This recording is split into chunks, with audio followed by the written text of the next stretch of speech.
আসসালামু আলাইকুম। আশা করি সবাই ভালো আছেন। আমি আল্লাহর রহমতে ভালো আছি, আলহামদুলিল্লাহ। তো আজকে আবার চাঁদপুর আসছি স্যারের বাসায়। স্যারের বাবা মার মিলাদের আয়োজন করেছে।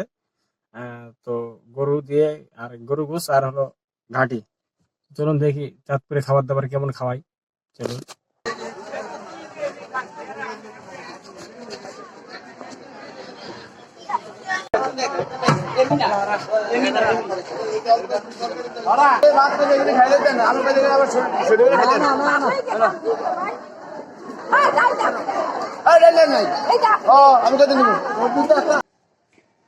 বেড়া রাখি আর বেড়া রাখি কত দিয়ে রাখছি এই তো খাওয়াইছি মানুষ হয়েছে অতিরিক্ত উঠতে রাইছে মা গো মা।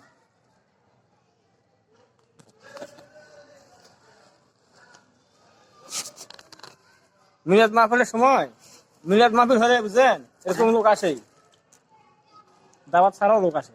হ্যাঁ আল্লাহ রাস্তায় খাই গেছে। আঙ্গুর দিয়েছে খুলে দাবাত আঙ্গুরে দিছে আমরা এই যে এইটা এগো এই কাম করিয়ে বেঁকে তো আপনি খেতে পারেন নাই কি কোন?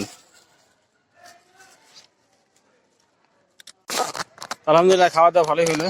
তো যে যেখান থেকে ভিডিও দেখছেন লাইক কমেন্ট শেয়ার সাবস্ক্রাইব অবশ্যই করবেন। সবাইকে ধন্যবাদ। আসসালামু আলাইকুম, আল্লাহ হাফেজ।